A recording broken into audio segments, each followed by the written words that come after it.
Sideline Guys, Adam Schinder and Mark Robarge, back here another week here at SidelineGuys.recordernews.com. It's Monday afternoon, and by the time 24 hours pass, we may be caught by another fresh blanket of snow, or maybe a few fresh blankets of snow by that time. Big winter storm rolling in, and these storms, when you look at the world of high school sports, can be very, very frustrating. Especially if you get them on top of each other, as we've gotten over the last few weeks. You know, these schedules are, when they're set up each year, have very little room to maneuver. So what you'll see end up happening is either you'll be putting games on off nights, a lot of Thursday night games you'll see like that, or they'll all be backed up to the end of the regular season right before sectionals. And the way we've been going right now, we got lucky. Early on this season, we got missed by a lot of the big storms, but now over the last 3 weeks or so, it's just been storm upon storm upon storm, which has been postponement upon postponement upon postponement. And they've all been either Tuesday or Friday nights. It's been one of those years. Last year it was actually rather fortunate. Most of the section kind of avoided it through most of the regular season until sectionals, when basketball sectionals got backed up to the point where some teams were playing semifinals before other classes had even played first round games. It was one of the wildest weeks of weather. You had teams traveling all over the place trying to find ways to get games in even when schools were canceled. But this year, it's basically teams are just getting backed up and backed up and backed up. You got Fonda Fultonville and Broad Alban Perth last week, had their rematch of their season opener pushed back all the way to February 15th, which is the day before sectionals are drawn, basically the absolute last day you can get in a game. And the problem you're going to run into with this is going to be, if you backload the schedule the way you are, it's great for these teams. Now they're getting a week off, a week and a half off. In the case of Fort Plain right now, if tomorrow night's game gets snowed out, they're looking at a break of at least 2 weeks before they play again. If they don't, if they at least get into Thursday or Friday night's games. The problem you're going to have is when you have to cram all these games in at the last minute, you're going to be driving these kids to the verge of exhaustion. And the last thing you want to do is to be going into postseason play with your kids being as overburdened as this. You want your kids rested. You want to give them some time to get over the little bumps and bruises that everybody picks up over the course of a season. Instead, you're going to have these teams going into sectionals in really no condition to play at the top of their game. Mm-hmm. Now, if the meteorologists are wrong, or at least late, as they have been known to be from time to time in the past, and we do get some of these games in tomorrow night. It's a big slate, got and two beauties, and it starts in the WAC, the game that is essentially for the WAC title, especially if Fort Plain wins. Fort Plain hosts Spa Catholic, a rematch of a game I covered earlier this season. 51-50 Fort Plain win in Saratoga Springs, probably the game of the year I've seen so far. And the Hilltoppers, undefeated in the WAC so far, just one loss this season. Craig Phillips can bring his team a WAC title. Absolutely, and with their depth, and I got a chance to see them last week play against their backyard rival in Canajoharie. With their depth, with their defense, and with their character, there is no better team in this area, as we'll get to with our top five in a moment and like that. The other game, which will be probably not as tight a game, but every bit as interesting, to me at least, will be CBA and Amsterdam. CBA by far the class not only of the Big Ten, but probably the class of Section 2 among all teams. They've been at the top of Ed Bemis's power rankings pretty much from the beginning of the season.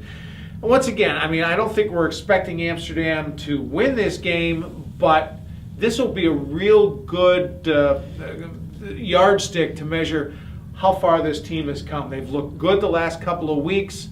They played Schenectady tough. They lost in overtime to LaSalle. They came back just this past week and beat McGinn.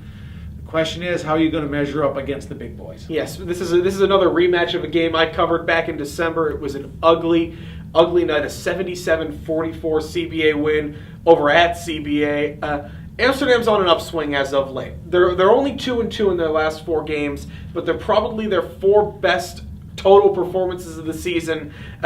Throw out the overtime period against LaSalle, which was not a very good showing. But this is what Joe Agresta has been wanting to see out of his team. He wants to see them play well against the better teams in this league. And now in the second half of their schedule, they're finally getting to play all these teams at home. And the thing that impressed me, I was at the McGinn game last week, and the thing that impressed me is that the mindset of this team seems to have changed. Whereas before in games against Albany, against CBA as well, against Troy, they would go into a slump and it would just build upon itself. Their confidence would be shot and they would end up getting blown out of the gym. Against McGinn, they got down early. As a matter of fact, they went into the halftime down. They came out in the second half just brimming with confidence and building upon itself, and they rallied back to win this game going away. Well, not going away. McGinn did rally at the end, but Amsterdam pretty much had control of this game for the entire second half. And that's something I don't think we had seen from them all season. No, this was a team that really tended to lose confidence at points. The CBA game, really the epitome of that. They were actually, for the first 3 minutes of the game, right with CBA. And then CBA got on, I believe it was a 29-1 run. It was just, they fell into a rut when they could not get set in their half-court offense.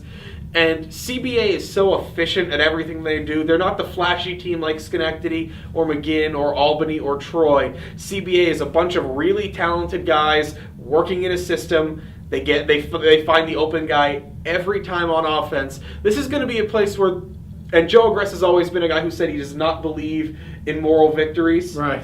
But this will be a game that even if they lose, they can take something out of it by sticking with one of the very best teams in the state, the defending state champions. And speaking of some rankings, we've got ours this week. I'll start with mine. Okay. I've got a four-way tie for number 3. I think this is classic. Because I cannot really differentiate all that much between Mayfield, Broad Auburn Perth, Amsterdam, and Fonda Fultonville. Mayfield's beaten everybody they're supposed to, but they've lost to the class of the WAC. Broad Auburn Perth had a 6-game losing streak that they broke Thursday night against South Glens Falls. We're speaking before they play Gloversville Monday night. But they're 3-1 against the 2 best players in the Foothills Council, Scotia Glenville's Terrell Winnie and South High's Jordan Green, who they swept. Fonda Fultonville beat Broad Auburn Perth. They've got some great wins. The win over Lansingburg, the win over a good Chalmont team, but they laid an egg Friday night against Cobleskill Richmondville, scoring just 27 points. Luke Nethaway had 21 of them. And then, but number 1, still Fort Plain. Yeah. There's no question. It's not even funny until somebody beats them. No question about it. I like the idea of the 4-way tie, but I actually will differentiate a little bit. I've got Broad Auburn Perth at number 5. Yes, they broke the slump finally at 6 games. I'd like to see them play a little bit better, though. They should have beaten South Glens Falls. The South Glens Falls is one of the lesser teams in the Foothills. If they play a little bit better against Gloversville tonight, that might help their cause a little bit, but still, they've got a ways to go to get back to their earlier glory. Fonda Fultonville, the loss to Cobleskill Richmondville, a tough one. Cobleskill Richmondville, great defensive team, but not much of an offense, and Fonda should have definitely won that game just as they did at home earlier in the season. Mayfield, number 3, as Adam said, they've been one of those teams this year who have beaten the teams they're supposed to beat and not beaten the ones that they're not supposed to beat. I would like to see them a little better showing. They've got Fort Plain on Friday night, weather permitting, as with everything in the schedule. I'd like to see a little better showing out of them that night as well. Amsterdam, boost them up to number 2. They definitely, I think that they are the cream of that secondary crop right now, just based on their performance over the last couple of weeks. A couple of wins, a couple of tough losses. They certainly look like more like the team we expected them to be at the end of the season. And that'll do it for us. Wrapping it up for another short, well, not for the week. We will be back Thursday. We will have a special little Super Bowl edition of the Sideline Guys, Super Bowl Roundtable, some special guests.